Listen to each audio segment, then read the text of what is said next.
Guys, welcome to another episode of the Works Podcast.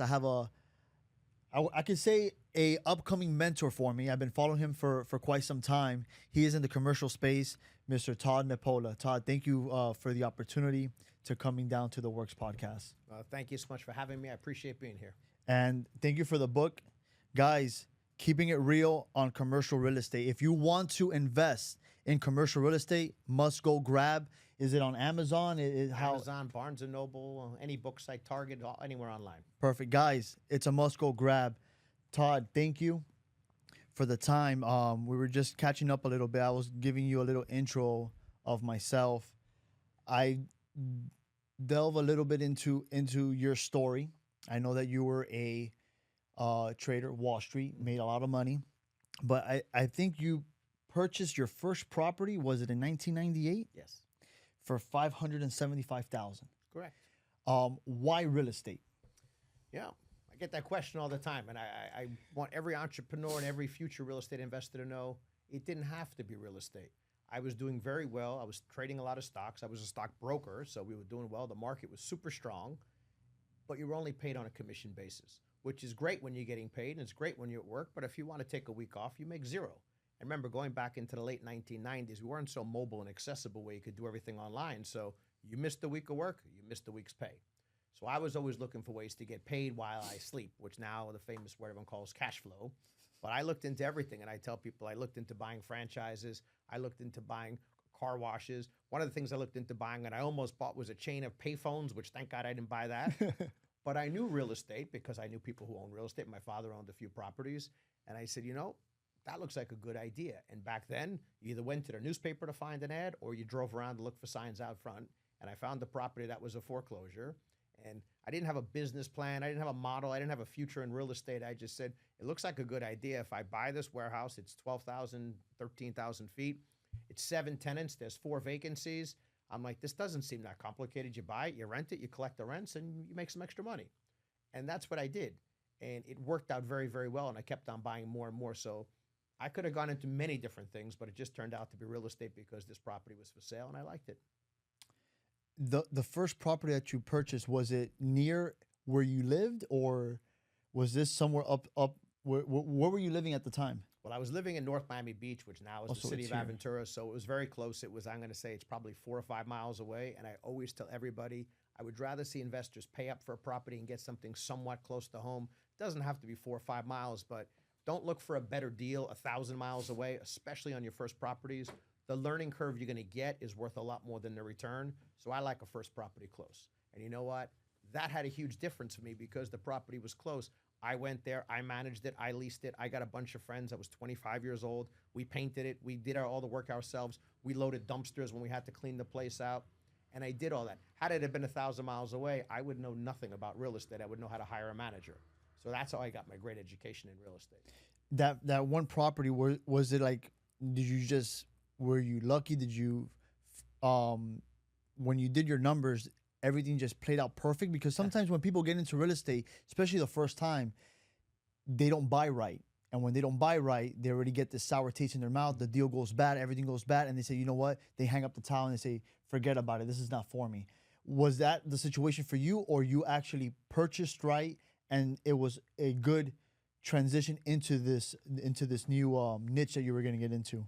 Well, I love that you asked that question because I get this from a lot of people and they tell me, oh, Todd, you're so smart. You're a genius. You're so lucky. And I said, none of that's true. I mean, I think I'm somewhat smart, but I think I'm somewhat lucky.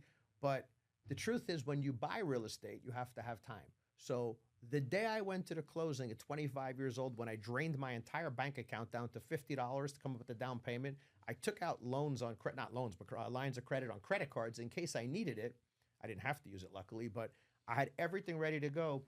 The attorney, who was probably my age now in his 50s, told me I was crazy to think that I could make money in real estate. Nobody wanted to own commercial real estate in 1998. Fast forward a few years, you start looking smarter and smarter. But when you're buying it, you don't look that smart. And so many of the properties I bought, people have said, why would you buy that? Yeah, but then 5, 10 years goes by and they're like, you're a genius, you're so lucky. No, real estate takes time. So when you're buying real estate, the goal is not to go in there and try and get a deal because you're not going to get one. You could get lucky, but that's not a business model. But you got to go in buying for the future. So this property, I knew I didn't need to live off the money.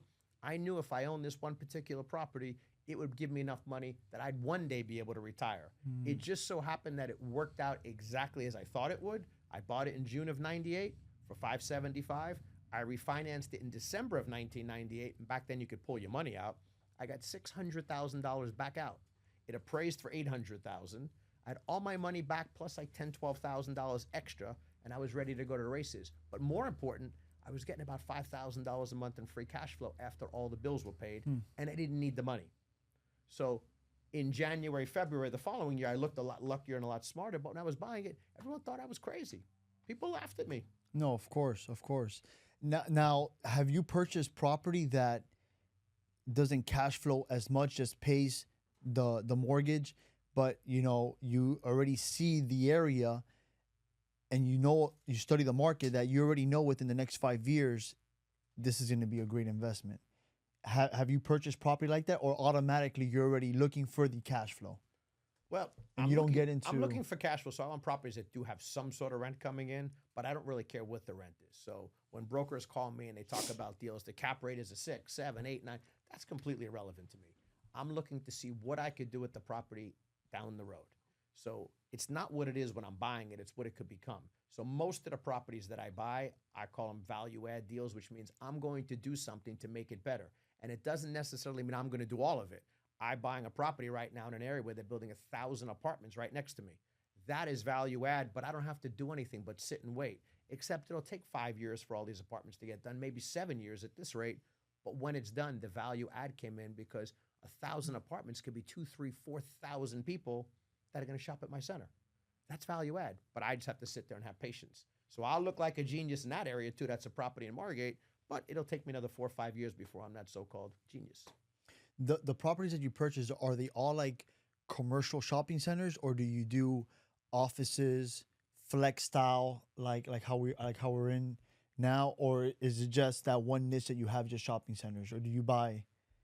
I buy what I like, and I tell everybody you can make money in any real estate asset class. You have to like it. And if you think you're going to want to one day own 2,000 multifamily units, start by buying multifamily. And if you think you want to own 10 million square feet of warehouse, start by buying warehouse. Buy what you like. For me, I got started in warehouse because that's what was available, and I loved it. And from there, I pivoted to retail because you really can't buy warehouse anymore. Like the place where now this flex stuff, it's so expensive, it really only works for owner users or people that are willing to massively overpay. So I have to pivot over to retail. So now my portfolio is probably 70% retail and 30% industrial. I stay away from office and I stay away from multifamily, not because they're not great. Like self-storage is amazing. I just don't enjoy it, so I don't want to do it. But they're great asset classes. You don't think having a mix? So, like, let's say, for example, in 2020, obviously when COVID hit, all those offices got vacant. Yep. And now we're coming, there's a lot of office buildings that are out, and they're trying to get people back into the offices. Loans have to be refinanced, and interest rates. So there's going to be a big shift in the market, I believe. Do you think that in that aspect, multifamily is better? Because some people say that you always need a place to live. Do you think the risk factor is the same with multifamily and commercial, or vice versa? What are your thoughts? There's a big myth that you always need a place to live. You do, but it doesn't have to be like we're in Miami, a $6,000 a month, 1 bedroom on Brickell. Yeah. So they're massively overbuilding, and the thing that's always being built is multifamily. So they're always getting compressed. Industrial is getting built, but not small bay industrial, not the stuff that I specialize in, which is 10,000 square feet and smaller units. So yeah, Amazon's going to build 1 million square feet. I can't compete with that or someone for them. But multifamily is the easiest deals to get financing for, and people think it's the simplest because the lease is usually 1 year at a time. But right now in Miami, rents are going down. And even though the people don't feel it, and I have friends who are renting and are saying, my rent was $4,000 a month. Yeah, big deal. They lowered it to $3,750. That's not a huge deal to you. You still think it's a lot. But $250 a month to a 400-unit complex is a big hit on the property. Mm-hmm. So that's one of the myths about multifamily. It's easier to get into, but the valuations change. My leases for my tenants are generally 5, 10-year leases, which also means when the market skyrocketed, I don't get to appreciate that either. So there's the best of both worlds. But I always say, stay with what you like. When you're getting started, I agree. If I was just getting started now, I may look for some opportunistic deals in office because there will be some value there. But it's not what I do now. And at this stage in my life, I just stick to what I know best. Did you get affected when insurance rates skyrocketed, especially if you had those lease that were already signed for 5, 10 years and they raise insurance raises your premium? What do you do in that aspect with the tenants that you have? Because they're not obligated, right, to pay um, the extra increase. Did you reach out to them and say, hey, this is a situation that I'm going through? Are we? Did you ask for help for them, or did you just have to wait until their contract is expired to then raise the rents? Great point. That's the value of knowing what you're doing. In commercial real estate, we use triple net leases, which means all the expenses are in addition to the rent. So you have a base rent and an operating expense. So if the base rent is 1,000 and the operating expenses is 500, for argument's sake, you as the tenant writes me a check for 1,500. The base rent goes up a fixed amount each year. The OpEx value changes every year based on expenses. So my tenants felt the brunt of all those windstorm increases, and it was hard. I mean, you're talking major. I had some buildings go from 200,000 to 700,000, but I don't actually pay it. The tenants do.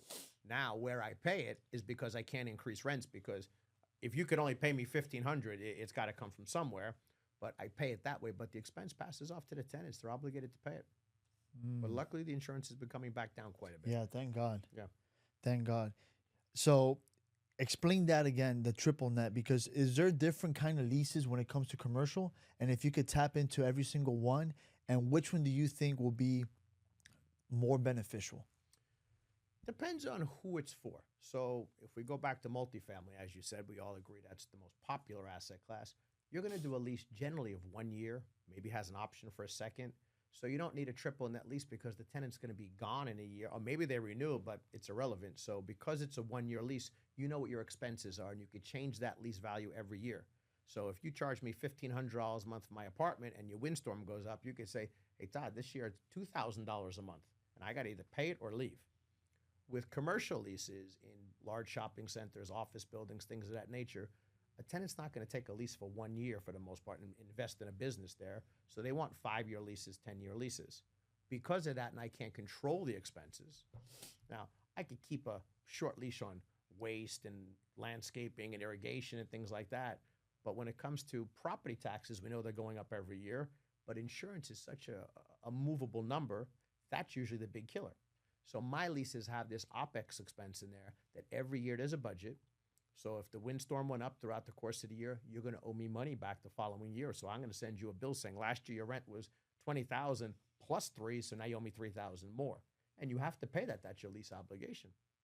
But you want to secure the property for many years, that's the deal. So triple net is the way to go. Triple net's the way to go for commercial leases for both parties, for both sides. Explain the benefit of the person that's renting then. What's the benefit for them? The expenses are controlled, and you actually have a say in it, so to speak, because you know it's getting done. So you want the landlord to spend the money. Now, back in the old days, there was people they would refer to them as slumlords. I'm sure they still exist, but I don't want to talk about that. But a slumlord would take all your money and do nothing for the property, nothing. And you'd be mad. You say, I pay all this money. He does nothing. The flip side of that is when you have a triple net lease, I'm going to give you exactly what the expenses are on the property, and this is what I spent. If I don't spend it, I can't charge it. So if I don't want to hire landscapers or fix their roof or pressure clean the building, I can't charge you for it. So me as the property owner is incentivized to maintain the property well, and you as the tenant is getting exactly what you paid for. Yeah, it makes sense then.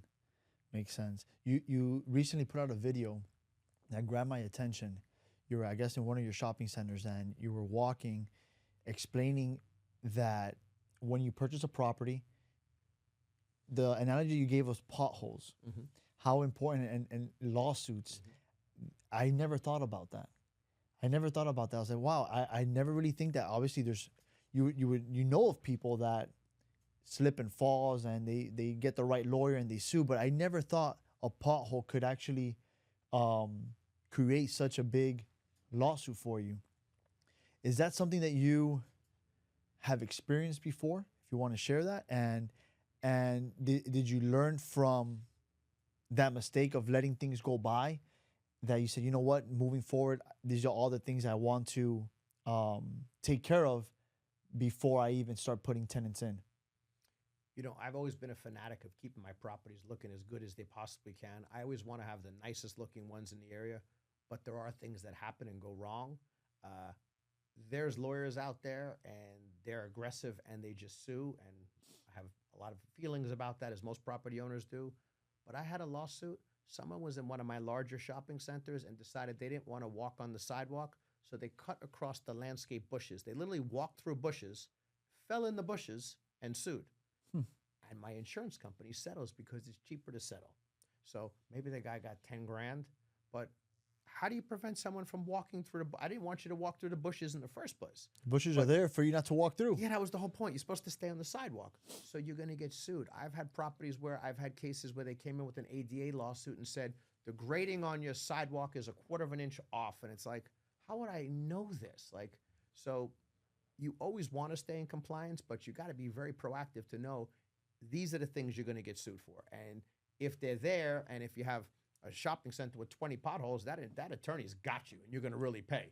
But if there's one small one that came because you had a lot of rain last week, it's not going to be as big of a deal because you could prove you're really maintaining your center. But far too many people forget about that, that when you get sued, you do have insurance, but the more you get sued, your insurance is going up. No different than a car. If you have an accident, your insurance goes up. Go get 2 speeding tickets, your insurance goes up. Yeah. So you have to mitigate that by being very, very detailed with your properties. Do you constantly walk and visit your properties? I wish I could say I did them all as much as I would like to. Well, but that is probably in far the too beginning. many. Probably in the beginning, Yes. you did, but obviously as you grow your portfolio, obviously you have probably maintenance. Right. So we have a team of people, and I have people that just do facilities and operations and managers. So that's on them. We keep a great relationship with our tenants. My tenants, I always say, they're my partners. I'm not just trying to collect rent. I do a million things to help these people survive and thrive and make a lot of money. And in return, I could show you, even yesterday, I have a tenant who's emailing the property manager. I've known him for 10 years, this guy, and I'm attached. And he's like, just want to let you know, we pay for waste here every day. This guy hasn't been here since Monday, and yesterday was Wednesday. They'll give you this information. Just want to let you know the sprinkler thing is overflowing. So your tenants are your best source. You want to keep a good relationship with them, which is why when we take over a property, I go meet with every single tenant. I don't care if they have 500 feet or 50,000 feet. I want to meet with them personally and make sure they understand that we got to be aligned. And they're your best eyes and ears. What is it you do? Because obviously you're trying to, which is also in one of your videos that I liked, you have the shopping center, but you kind of pick out who to lease to that will all come together and they could all benefit from each other. Was that a strategy that you came up with, or did you read about it? How did that go about? Well, the beauty of life is we could learn from people that have gone ahead of us. And I have great mentors. I mean, they could go back. I've read books. I've studied guys. I mean, I'm from New York, so I love the guys like, Larry Silverstein and Harry Helmsley and these guys. And so people know, if they know their names, they know that Harry Helmsley is no longer with us. Larry Silverstein is. He's the redeveloper of the World Trade Center. Yes. And these guys became multi-billionaires, best in class. And they both started out as leasing agents. That's how they started. They're self-made guys. And they learn the business, but they teach you the tricks of the trades. Larry Silverstein, he's got to be in his 90s. And he'll teach you all the tricks of everything he's learned to own one of the biggest real estate companies on earth. And that's one of the things they teach you is the relationship is very important. So you take that advice and you go try it, and all of a sudden you realize your tenant is now your friend. Now, even when I own a lot of properties, I don't say I'm the actual owner. I say the company owns it. There's investors, there's partners. I don't want people to know, because then you have to make a quick decision if they need something. But you want them to know you're aligned with them. And far too many landlords go out there and say, well, you're my tenant and I give you a space, like they're doing them a favor. The tenant's doing me a favor. They're paying all my bills. They're making me wealthy. So I want them to be super happy, and that's how you learn these tricks. So reading is the greatest way to learn. Follow the people who've done it before you. Yeah, that's true. That's true. And that works for everything. That doesn't have to be real estate. You want to learn it's in technology. life. No, it's in life in general. Everything. Life general. How do you see the commercial market now going through, especially here in South Florida? Are most of your properties here in South Florida? That's awesome. I'm only in the state of Florida, but yes, that's awesome. Primarily. How do you see the commercial market down here? The market is great. We've been very lucky. that's when I do. People say, well, they don't believe in luck. Well, luck is that I wound up in Florida versus in maybe Michigan. So not only for the warm weather, but there's a lot of luck here because the market is so strong. People want to come here. People want to be here. I mean, look, it's January and the weather's beautiful. We're out and about. Maybe if you were in Buffalo, New York right now, you're stuck in your house. That hurts the businesses. So we have a strong economy here. We got great politics for business. So it should keep thriving in that sense. However, that also makes it very challenging to buy deals because nobody wants to sell their properties. So it's hard to buy deals, and you can't massively overpay. You can overpay a little bit, but you can't massively overpay. You can't fight interest rates. You have no control of that whatsoever. So if interest rates are high, banks don't want to lend, and sellers don't want to sell, you're kind of stuck, and you can't get a lot of deals done. So the last 2 years have been very tough to get deals done. We've done very, very few deals. But that's a cycle. That'll come back again. Things will pick back up. One of the things I want to touch as well is you like to provide value to the properties that you own. Have you ever built any new, or you've always bought pre-existing? I renovate, I add out parcels, and I'll add additions. But I've never built from a piece of dirt up. No. I'm actually going to make a video on that real soon because there's some very well-known developers in an area. I won't give it away yet, but and they're building an apartment building, condos, and this is here in South Florida. Oh boy. And I'm not anti-development. I love it, but it just takes too much time. Just so people know, if you go locate a piece of property, you get it under contract, you buy the property, you get the entitlements, you get the zonings, you get the variances, you get building plans, you get it approved, and you get your plans.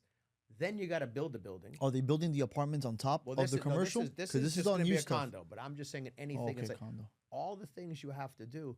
A typical shopping center, I'd say, is 80, 100,000 feet. Think down here like a public center. From the time that owner or the developer thought about doing it to the time he's collecting his first rent check is on average going to be 5 to 7 years. Yeah, it's a long time. There's a project, the one I'm going to tell you about. I'll tell you, it's in Sunny Isles Beach. They haven't even broke ground, and they've owned the land for 12 years. Wow. So, and these are some of the best in business, so you can't fight that. If you can't build, you can't build. Whereas I go buy my centers, so if the market gets worse or cools down, my rents will go down, but I'm still cash flowing. I can still cover my bills. And that's the key with this game. You got to be able to cover the bills. Going on that now, on it's very popular now. These multifamilies are being built with commercial centers in the bottom. Mm-hmm. Are you a fan of that? Yeah. Do you own commercial centers like that with apartment complex on top? I don't own any. My company does third-party management and leasing, so I have a few clients that we do represent, that we represent the retail component on the ground floor. Have nothing to do with the condos or apartments above. They're fantastic. I have a good friend, Robert Ravani, and he's done extraordinarily well with these commercial condos that he buys it and he brings in restaurants that you certainly know, like Catch, Gecko. Well, Catch isn't a condo, but Gecko, all these kind of places, and he's done great. I love the use. I don't invest in those units. I'll manage them because I don't want to be controlled by the condo association. Okay, so that was my second question. So who owns the actual property? Is it the condo or the apartment complex that owns, and then they lease out to? Typically, let's use Robert's case. So, and I love Robert, so I could use his case because he has way more patience. He's an artist, I always say. He buys a commercial condo in a building. There's apartments above it. And he actually had this situation. I don't remember the name of it, but he wanted to put a restaurant in there, and it was zoned for it. The problem is he's one person with one unit. And that one unit could be 10, 12, $14 million. But above it, there's 350 apartments that are 700,000 to 3 million. Who do you think has more power? The 300 owners of these condos, or you for one? Even though you have more money invested than anybody else personally, you're still at their mercy. So in this particular case, I know one of his deals, he sold it back to the condo association. So you're at the mercy of all these people. And if you want to go get a variance and you want to go to, let's say it's the city of Fort Lauderdale, and you have one of these issues, and you go in there and say, I want to put a restaurant in here and I want this, and the tenants, the owners above you don't want it, if 50 of them alone just go, guess what? They're the ones who vote for the mayor next time, not you, because you may live in South Beach. So you wind up being at the mercy of these people, and they control the buildings. So even though you own your real estate, they control the buildings. Okay, that's condos. Let's say, for example, City Place Doral, Mhm. right? There's apartment Yeah. complex on top, but all the commercial side in the bottom, it's all owned by I would assume by one owner, but the apartments are owned by a different owner. Yep. Do you think is there a good benefit in that? Because I guess so, because people that live in the apartments do want to just walk down and shop where they live. But how important is it to get along with the people that own the commercial side as well? And if you and do you like those kind of deals? I love them. I think that they're great. I won't go into it with the condo. Now, what you're saying is a little different. Like if Related owns the whole project and they do Correct. ground floor retail, Correct. they control the whole thing. That's a totally different thing. That's way bigger than me. Now you're talking about projects that are several $100 million to put together. These could be $300, $400, $500 million projects. They're also very tricky to do. And a good friend of mine, Dave Martin, does it. Terra. He actually did it down the street here in Pines. He builds the retail component and all the apartments in the back, but he owns it all. But Where's that at? Where's that at? Right here in Pines, where the new public center is. The in town UFC center. Gym. Yeah, town center. Yeah, So that he's isn't that extraordinary. related as well? No, that's Terra. Terra. So I he think just Alex. recently sold I it think all. Alex Rodriguez is the Alex baseball player. Rodriguez, exactly. He's invested in that as Alex well. has the UFC gym. That's correct. Yeah, So town they center in build the it. back. They work amazing. So if you're worrying about whether the owner of the commercial and the retail and residential get along, that's not so important. But if you live there and you have an apartment, you know what? It's great to come home from work and say, I'm going to walk 400 yards to UFC. And then after that, I'm going to go over to Pura Vida and get a juice or something like that. So it's an amazing experience because now people want to live, work, and play kind of in the same area. And if you can't get all three, certainly being able to go downstairs and have some food and not have to get in your car every day is a nice break. No, yeah, I agree with you. I agree with you. What are your thoughts in? Because this is what I've heard, right? If you own piece of property on a corner lot, and then all of a sudden, you have either CVS or Walgreens to come that, and they want to lease the land. Do they actually build? Do they build for you, or you are the one that provides the building, and they just lease the property from you? How does that work? CVS does both. Okay. So Walgreens will do both. So in some cases, they'll say to the owner, we want you to build us a 15,000 square foot structure. Here's our specs. Make this appear right here, and we'll be your tenant for the next foreseeable future, 20 years guaranteed. Sometimes they come in, they can't get a deal because they want the corner, and they'll just say to the owner, we'll take it and we'll build it. Most cases, they want you to build it. But if it's a corner they have to have, they'll make accommodations. Yeah, I just asked that question out of curiosity because That's the same for almost all national tenants that you see, whether it's Wendy's, McDonald's, all these guys. Sometimes they'll build it, but their highest and best return on money is not in building buildings, so they prefer the landlord build it. Explain to me a little bit more into the book, Keeping It Real on commercial real estate, Todd. What do you dive into? Well, let me tell you about this book. Now I'm going to pitch my book. I like to pitch my book. You'll see on the top of this book that all proceeds go to charity. I give all the money away. So I started trying to give back and help people. And I always thought my brother's very philanthropic and he works with every organization under the sun. And I didn't really have time.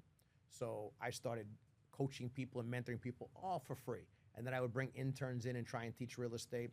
And then I said, you know what? I should write a book. And I thought this would be so easy because I know so much real estate, but this book took forever to write. It took me probably a year to write it, and I would write it in the mornings, afternoons, nights, weekends. I'd work on it. But when I had the whole book together and I sent it to an editor to put it together, I said, this book stinks. So he said, you have to know who you're writing to. And at the time, I had like 8 interns in the summer in my office. I said, I'm writing the book to you, the interns. So I rewrote the whole book again. And this book is to teach people about the basics of real estate. So it does talk about my story, how I got started, what I bought, what I did. But it also talks about investing in multifamily and office and self-storage. It talks about the different ways to invest. Do you want to just invest as a limited partner, or do you want to invest in your own property? Do you want to invest in a publicly traded company like Public Storage? So it gives the basics to a newcomer to real estate. So if you're an expert and you've been in real estate for 30, 40 years, everything in this book you know, but you should still read it. But then the reason I wanted to give all the proceeds away is because I'm not trying to make money off a book. I don't do anything related to coaching and mentoring for fees. Anything I do, even my social media, I don't sell anything. That's my way of giving back. So I decided to give the proceeds so people know when they read this book, this is really what I believe. There's nothing in here saying on the last page, and dial this 1-800 number and join my course. There's nothing like that. This is what I truly believe will work in real estate from my 27 years in the business. Do you recommend entrepreneurs that have a business and they're living well off their business? Do you recommend a lot of entrepreneurs to invest into real estate? Yes. And if you own and operate a business, you should be using every path you can to own and operate your location. If that's the only one you could get, there's a lot of advantageous loans. There's great ways to get it done. But I know of a lot of people that are older than me that have retired, not from their business, from the real estate. And I was just talking about a lawyer the other day who did very well as a lawyer. And he said what made him the most money in his whole life was he bought his office building and he sold it to a developer who's now building 600 apartments there because he bought it like in the 70s. We had a ginormous parking lot. But his whole career as a lawyer, which was a good one, he made less money than he did off of buying one building. But he bought the building. He didn't pay rent to some landlord for 40 years. He owned it. Besides that, what are other benefits that entrepreneurs, that people that operate their own business, what are other benefits that will come about besides obviously selling at the end or renting at the end? What are some benefits that you think that they would benefit from? Well, in my opinion, you can't beat real estate. It's proven over thousands of years, globally. Yes, there's always comes the trend where everybody wants to invest in cryptocurrencies or NFTs. Just like when I got out of college, it was all about the .com stocks and web-based things. But real estate, it's slow moving, but you're going to get the advantages of the property should appreciate. The question is how much each year? We don't really know. But if your timeline like mine is forever, but at least 10, 20 years, it's going to appreciate. You can go backwards. It doesn't really go down. Even if you miss a cycle, if you got 20 years, you're going to make money. You're going to get the depreciation of the property. So the reason a lot of high net worth people like to buy real estate too is, let's assume you're a baseball player with a $10 million contract. You could depreciate your real estate. And you could do things to depreciate it even faster legally. So I could actually own a piece of property and be losing $1 million a year. So if you're a baseball player making 20, you take this loss, now you've only made 19. So $1 million of your income is tax-free. Well, now I get 20 buildings and you're tax-free money. You're going to owe it back if you ever sell the building, if you don't do a 1031, but you get those benefits. You get the fact that rents will historically and generally will continue to go up. So it'll go up. And you also get the greatest thing of all, which is more important than anything. You get peace of mind. And when I said I bought my first property and I had free cash flow of $5,000 a month, that was then 6 months later. I was actually 26 at that point in time. I didn't spend $5,000 a month. I lived in a brand new rental community. I had a car. I had a second car. I had a little jet ski boat. And I didn't spend $5,000 a month. Granted, this was 26 years ago, but I was living well. But I didn't need the money from the property. But you can't imagine how well you sleep at night saying, I don't actually have to work. Now, granted, I wanted more than $5,000 a month, so I kept doing it. But if you just had a peace of mind, and you don't have to figure out a need to have $500,000 a month. If someone even today had $5,000 a month coming in from a commercial property, they're not going to be rich, but they're going to be okay. And if you know you got that forever and something happens to you, your family's not going to be out in the street. They're going to have to figure some stuff out, but they'll be okay. So that peace of mind is the greatest thing real estate will ever give you. One thing that you could to end the podcast, what's one recommendation or one recommendation you could leave us with for the audience to hear? The greatest advice I give everybody, regardless of what it is you want to do, whether it's business, health, relationships, anything you want, how to learn how to speak to people, how to network, how to do anything, is reading. And people don't really like to read, and I was far from well-educated. I mean, I went to very questionable schools when I was young. I wound up in community college, so I don't give my education to that. But education isn't just going to school. It's what you do afterwards. It's what you do for yourself. So I became a reader, and at first, my goal at first was to read like 4 or 5 books in a year. But last year I read 70 books. So now it gets easier and easier like anything else. But reading books in any area you want to learn about, and you're going to get the mentorship and the guidance from someone who's been doing it 20, 30, 40, 50 years. Like I said earlier, I read books by Harry Helmsley and Larry Silverstein. I read books by Michael Dell and Mark Cuban. I read books from, Napoleon Hill. I go back and read so much stuff that if the average book is written by someone with just 20 or 30 years of experience, let's say 30 for argument's sake, and you read one book a month, that's 360 years of experience you're getting. You won't remember everything. People ask me, no, you won't remember everything. But if you pick up tips of 360 years experience, and you're 21 years old, and you do this for the next 10 years, you got 4,000 years of experience at your 31st birthday. You're way ahead of the game. And you could use reading for anything. If you want to get into a better relationship, get books on reading. You want to learn about cryptocurrencies, get books on that. So read, and just force yourself to read, even if it's 3 to 5 pages a day, like how I started, and get books on all areas. What's the difference between reading and listening to audiobooks? Huge difference. Audiobooks are good, but reading. Because I'm on the road all the time, and I'm up and down. So instead of me listening to the radio, I'll throw on an audiobook. And that's great, but you're not fully concentrating. So if you're driving in your car and you're listening, you're also paying attention to what's going on. You also got to watch the road. Your phone might be beeping and someone's sending you a text, so you're very distracted. If you actually sit down and read the book, there's studies that'll show this, you will take in so much more of it. But if you pick up that book, and trust me, I wasn't a reader. I don't even know what grade I was in when I actually learned how to read, but I'd be embarrassed to probably share when I learned.